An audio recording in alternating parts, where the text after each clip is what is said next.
Highness, Assalamu alaikum. On behalf of the Center for Strategic Philanthropy at the University of Cambridge, thank you for agreeing to speak with me today about the advent of strategic philanthropy in the emerging markets, and more specifically our Gulf region, and the power of collaboration to boost impact. Her Royal Highness Princess Lamia Bint Majed Al Saud is the Secretary General and a member of the Board of Trustees of Alwaleed Philanthropies, a major charitable and philanthropic organization that was established in the Kingdom of Saudi Arabia over 40 years ago. Over the last 4 decades, Alwaleed Philanthropies has led and delivered projects in more than 189 countries, investing more than $4 billion on a variety of social welfare initiatives benefiting over 1 billion people around the world. Princess Lamia is also a successful publisher and author, and her powerful first novel, published in 2010, titled Children and Blood, explored the confronting subject of honor killings in the Middle East. Her Royal Highness is the recipient of a number of well-deserved awards for her philanthropic work and leadership over the last years, and we're grateful that she has agreed to share some of her unique insights and experiences with us today. Your Royal Highness, perhaps we can begin with Alwaleed Philanthropies, which many will already be aware of.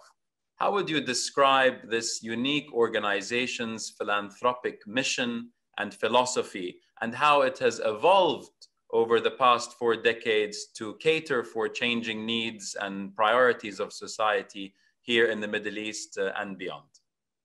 First, I would like to thank you for the amazing introduction. I'm very honored and I'm humbled. Thank you very much.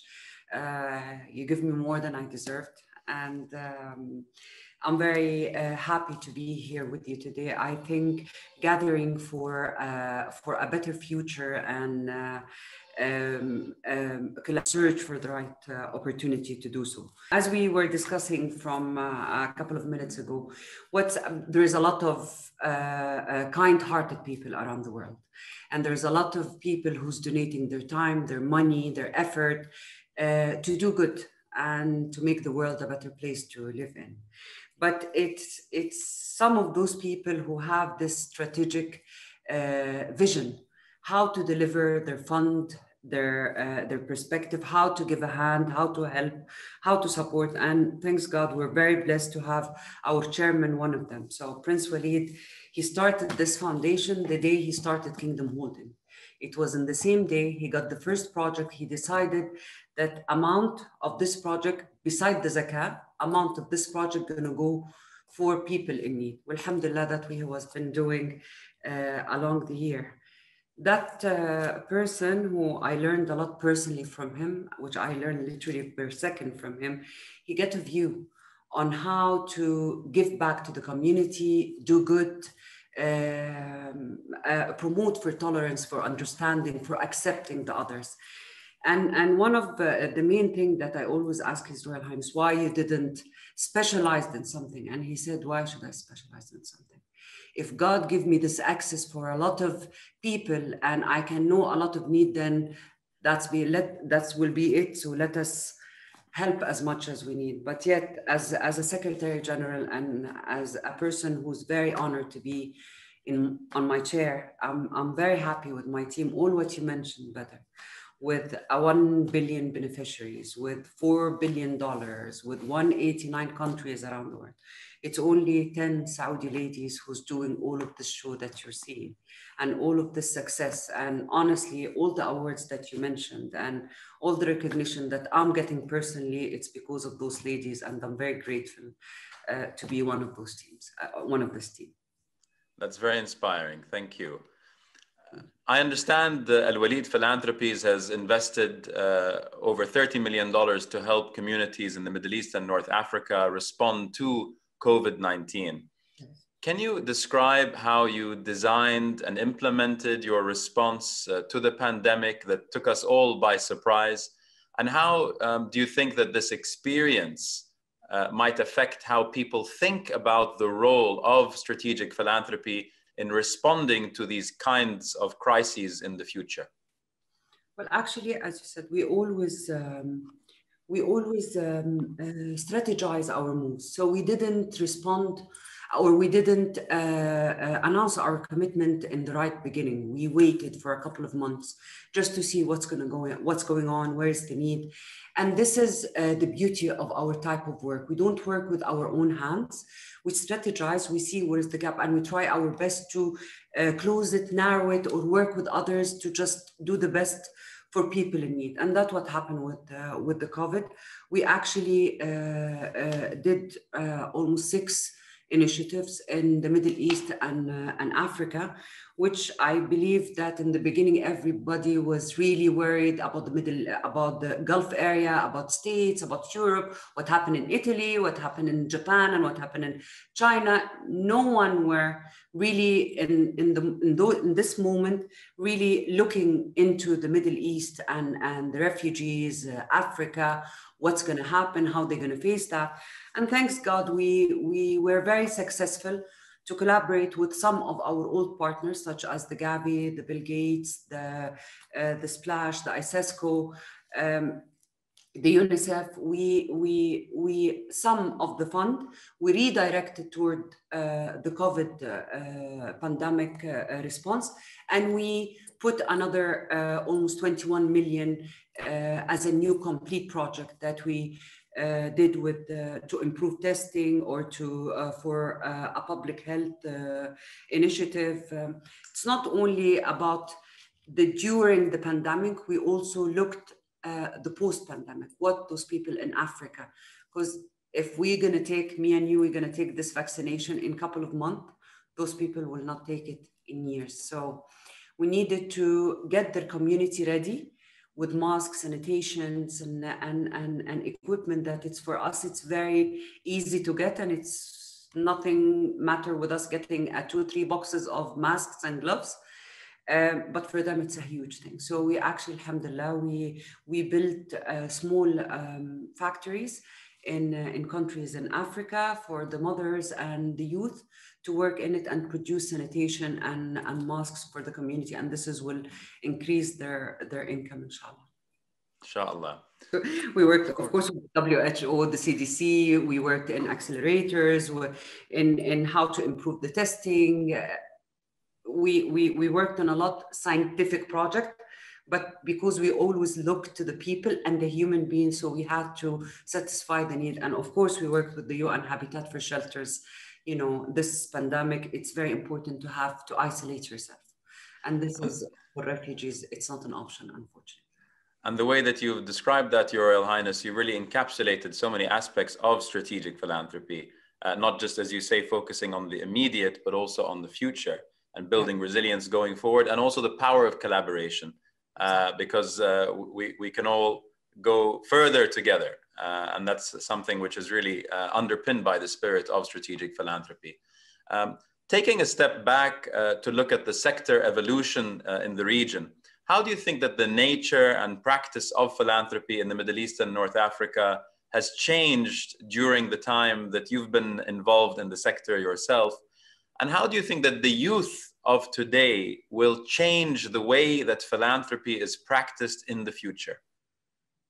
Well, us as Muslim, or this part of the world, we have this as a core in our beliefs and religion and how we've been brought up. It's giving back to the community, helping others. Even if you smile in a person's face, this is doing good at the end of the day. That's what we believed in. But you know, after I have been working in this domain for now 2001, it's going to be the 8th year. And I see a huge transformation in this specific arena. So honestly, sometimes I contradict myself because I'm not very good with technology. Maybe my daughters are much more knowledgeable than me. But honestly, technology made philanthropy much easier, helping people, reaching out, the reach, the creating awareness. It's very easy. It's not what we used to do before. And it gives you a wider perspective how you can help.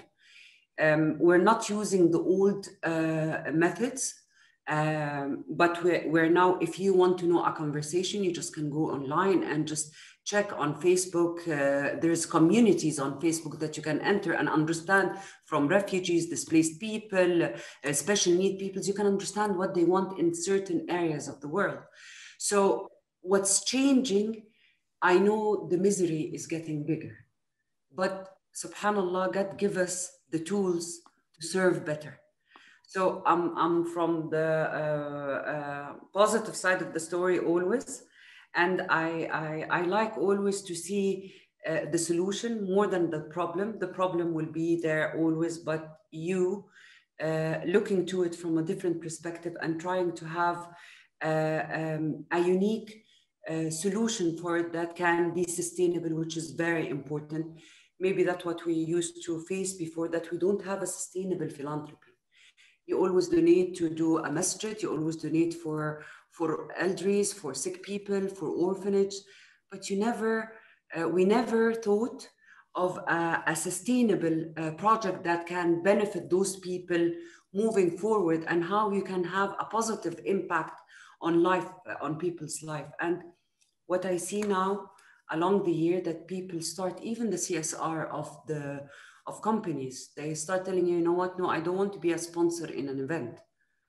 I want to do something that will reflect on the community, that will I gain from it moving forward.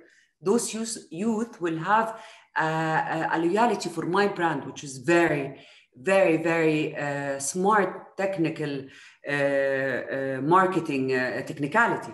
But at the end of the day, I don't care. For me, I care that they start being involved in communities and how to reflect and how, whatever, even though if they're going to create a loyalty for their brand, but at the end of the day, they're benefiting the community. Beautifully said. Zooming in on the Kingdom of Saudi Arabia, which of course is the largest economy in the Arab region, the country launched the Saudi Vision 2030, which is a strategic framework to diversify its economy and develop public service sectors such as health, education, and tourism. I've heard you speak about the role of organizations such as Alwaleed Philanthropies in helping to support these kinds of national strategies. Speaking from experience, we don't often witness the type of authentic collaboration between sectors that we need to see to advance our common objectives. What do you think makes for successful collaboration between business, government, and the social sector? It's what make it very successful. It's the goal. What do you want to do? Honestly, if as you said again, we go how to strategize things, and maybe this is where we come as Alwaleed Philanthropy, because we're dealing a lot with international partners.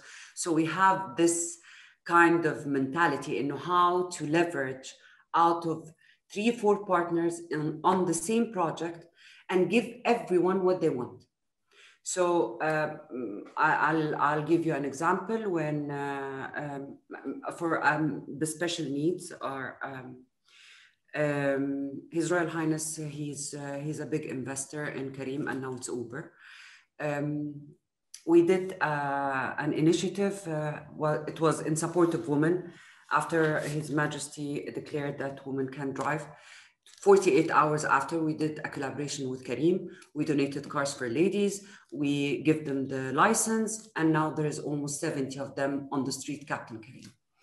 But we wanted to do something more that will reflect really on the community.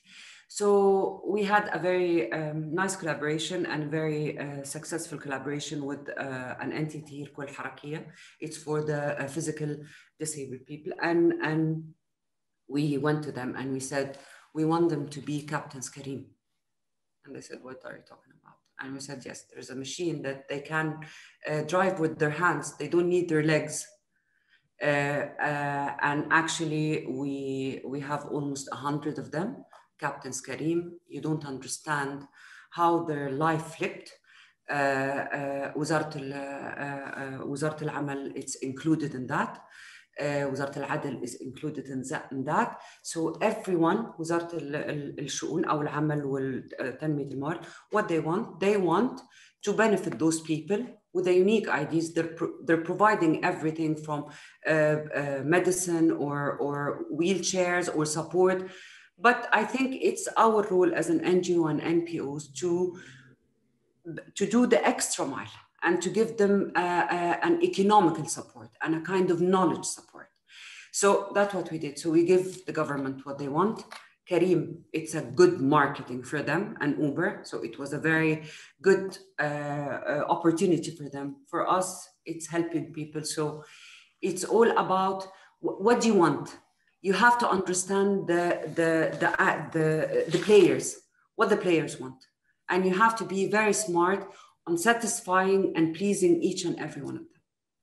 What a great story. And I think it would make a great case study. I'd encourage the Center for Strategic Philanthropy at Cambridge to include that as a strong case study of very effective collaboration between sectors. Throughout your career, you've been a very strong advocate for advancing the role of women across a wide range of fields. What advice would you give to our next generation of women leaders who might be considering a career in the philanthropic sector? I advise them not to go into the trap of being a victim. Women in this part of the world, we've been raised to be a victim and to play this role we can take Oscars in that, honestly. And when I'm sorry, I know a lot of women will be upset for me, but that's true. I was one of them, but I realized that no, I have everything that can make me a successful person. What I want from the next generation is to understand that we're not in a fight with the men. No. Men is your partner, your father, your brother, a person who will always support you. Yet on the other hand, women will be jealous from you. So you need to evaluate right. And I think that we want to work together toward a better future, whether it's a man, or a woman. And I want to tell them, do not depend on anyone. I think God was fair enough to create us capable to achieve what we want. So do not underestimate yourself. And you have to put in mind one more thing. Do not be very heroic about, creating future and everything. And no, if you decided to get married and have kids, your kids is your success. And put them as a priority till they are in an age they can move on alone. And enjoy your life. That's my message. Princess Lamia, I'd like to take this opportunity to congratulate you on the very important work that you do at the Alwaleed Philanthropies and as an inspirational and impactful philanthropist yourself. I have no doubt that many young women and men will take inspiration from your experiences and your broader approach to generating philanthropic impact. And I look forward to more opportunities to discuss this with you in the months and years ahead, inshallah. Thank you again. In Dubai soon, inshallah.